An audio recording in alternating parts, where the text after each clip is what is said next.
Oi, pessoal, segunda-feira e o governo aqui no Reino Unido está mancheteando e com razão uma boa notícia. Já foram oferecidas vacinas para todos os residenciais ou a população de todas essas casas de idosos aqui na Inglaterra. Eu usei o termo foram oferecidas e não vacinadas porque, primeiro, em algumas dessas casas há uma restrição, né, uma limitação, porque o número de contaminados, há número de contaminados por coronavírus, então essa vacinação não está acontecendo. Depois, é algo surpreendente, mas aqui também pessoas estão se negando a receber a vacina. E mais, profissionais que trabalham nesses residenciais, nessas casas. E isso está gerando um segundo problema, porque esses profissionais, geralmente, que trabalham nesses residenciais de idosos, eles atendem numa casa, depois vão noutra, geralmente é uma rede, né, dependendo da região aqui do Reino Unido. E se eles vão começar a circular e se eles não se vacinaram, e o grande esforço do governo e a grande crítica foi sempre que essa população ficou muito vulnerável no início da pandemia, esses trabalhadores não vão mais poder ficar empregados nesses locais. Então há uma pressão também para que eles recebam a vacina, mas essa é uma meta importante que o governo alcançou na primeira dose. A segunda meta importante é que o governo quer chegar a 15 milhões de vacinados no Reino Unido, que seria a população mais vulnerável, aquele primeiro grupo, já no meio de fevereiro.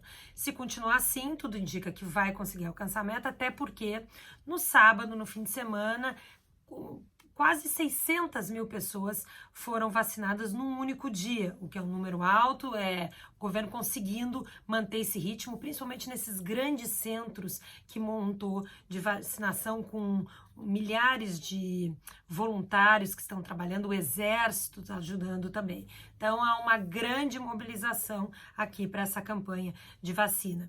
Já quase 9 milhões de pessoas foram vacinadas no Reino Unido, e aí alguns dados interessantes. 9 entre 10 pessoas da faixa etária de 80 anos já receberam a primeira dose, e 3/4 da população de 75 anos. É bom a gente só explicar quando eu falo receber a primeira dose, porque aqui o governo mudou a estratégia, a orientação da Pfizer, da vacina da Pfizer, essa primeira vacina que está sendo aplicada, é a seguinte: recebe a primeira dose, 3 semanas depois a segunda dose. O governo mudou aqui e aplica a segunda dose para 3 meses depois. E aí é o que eu vou explicar, que tem uma certa crítica, uma grande pressão, apesar de a população estar orgulhosa e comemorando, vendo realmente resultados desses números grandes, esse grande número de vacinados, é que duas pressões fortes para o governo mudar a ordem de vacinação. Então, uma é nesses residenciais de idosos. Por quê? Primeiro, já se vê um número crescente agora, quase uma segunda onda de contaminados nesses residenciais. E também as famílias são proibidas de visitar esses idosos que moram nesses locais para evitar a contaminação. Tem famílias que não visitam há quase um ano. E se houvesse já a aplicação da segunda dose, poderia ter mais segurança e algumas medidas poderiam ser liberadas. Há até uma petição indo para o parlamento britânico, há uma comissão estudando o caso, uma pressão forte.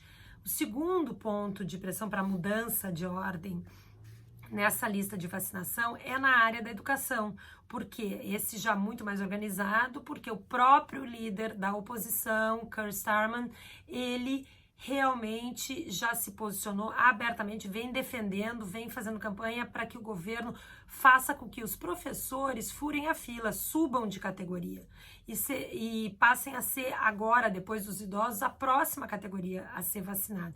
Isso possibilitaria a reabertura das escolas. Por que eu falo isso? Também já linkando num outro assunto, que existe uma postura muito diferente nesse lockdown do lockdown anterior, lá de abril. Porque agora é impressionante a preocupação tanto do governo e das escolas com a questão da saúde mental. Por quê? A gente vê que o número, né, os dados mostram o número de casos de violência doméstica e também de depressão entre crianças e jovens tem subido, algo assustador. E os serviços de assistência aqui não estão dando conta e pedem, inclusive, voluntários. Por isso as escolas, claro, mandam material acadêmico, né, o material para as crianças estudarem, algumas com aulas online, outras com vídeos gravados, mas há uma preocupação imensa para que as crianças pratiquem exercício físico, saiam para dar, porque você é autorizado a sair por um pouco para a prática de exercício físico perto de casa, tenham uma saída durante o dia, desliguem as telas, façam brincadeiras, atividades mais lúdicas, mais manuais, para tentar liberar um pouco essas crianças desse estresse, dessa pressão que está sendo essa pandemia. Há uma preocupação imensa também com a perda de aprendizado acadêmica dessa geração e por isso o governo sofre uma pressão gigante para a reabertura das escolas. Eu lembro que no lockdown, lá em fim de março, início de abril, as escolas foram fechadas. No lockdown 2, não foram fechadas. E nós vivemos agora o lockdown 3, e sim, as escolas agora estão fechadas. Era a previsão, assim, num primeiro momento, a expectativa é que elas seriam reabertas agora em fevereiro. Infelizmente, o governo diz que não tem condições, ainda pela superlotação nos hospitais, o número de contaminados vem caindo, mas os hospitais ainda estão com uma lotação considerada excessiva e ainda tem a demanda, porque aqui é inverno, então tem outras doenças, já seria uma época de alta ocupação hospitalar, e o governo anunciou que vai, quem sabe, revisar, então, não antes de 8 de março as escolas seriam reabertas. Então, a melhor data, a melhor previsão seria 8 de março. Então, vocês veem que a gente tem aí um mês pela frente, ainda cada trimestre aqui escolar, você tem umas férias de meio de trimestre. Então, agora em fevereiro ainda vai ter esse período de férias.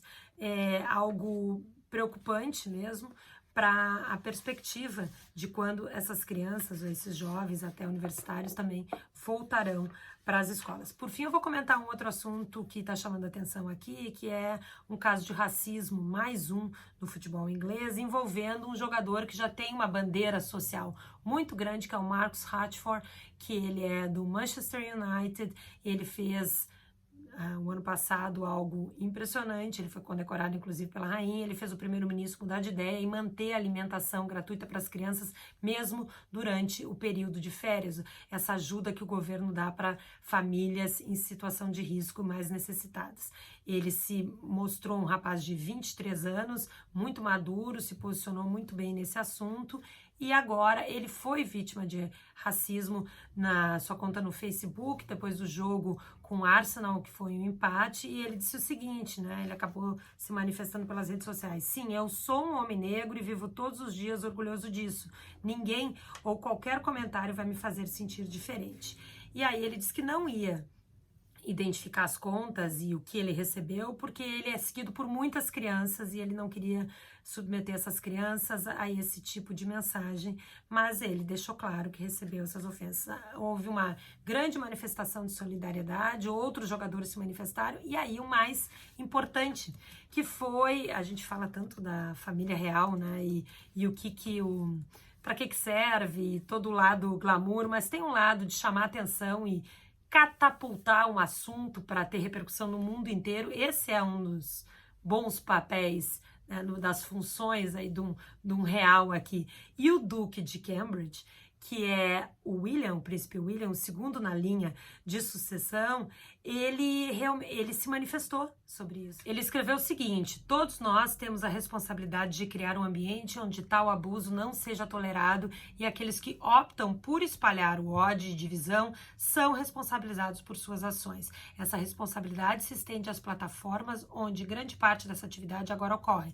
Elogio todos os jogadores adeptos, clubes e organizações que continuam a clamar e a condenar este abuso nos termos mais fortes. O que é importante a gente ver dessa mensagem dele, primeiro, a família real não costuma se manifestar em questões polêmicas. Ele é o presidente da Associação de Futebol, ele achou que precisava se manifestar, e muito rapidamente, porque esse assunto estava rolando no domingo, repercutindo em diversos programas esportivos também no noticiário. Já na segunda-feira ele se posiciona, e se posiciona de duas maneiras importantes. Primeiro, botando o dedo ali na ferida e dizendo: todos nós, como sociedade, somos responsáveis, né? Temos que lutar juntos contra o racismo. E segundo, apontando o dedo para as empresas, essas gigantes de tecnologia, dizendo o seguinte: sim, elas precisam ser responsabilizadas. O Facebook retirou do ar algumas contas, mas há agora uma reunião entre o governo, as entidades de futebol, para que esse assunto tenha um regramento e uma punição mesmo, porque como muitos jogadores se manifestaram, cada vez que um jogador negro não tem o desempenho desejado ou esperado em campo, essas mensagens ofensivas se repetem, e isso não pode acontecer, isso é um crime, racismo é inacreditável, a gente vive isso nos anos 2000. Só para dar um pouquinho o resumo do noticiário aqui de hoje em Londres, e ainda para quem está acompanhando e está na expectativa de como vai ser o sistema de fronteiras e viagens aqui em relação ao coronavírus, a expectativa é que a ministra do Interior, a Priti Patel, anuncie nessa semana as medidas para quarentenas em hotéis, o isolamento em hotéis, a lista desses países, como e o detalhamento de como isso vai funcionar. E mais, como será esse tal formulário que as pessoas que moram aqui, os britânicos, vão ter que preencher para conseguir viajar para o exterior. Isso tudo, então a gente tem uma semana cheia de informações. E se você gostou, clica aqui, se inscreve e acompanha aqui no canal.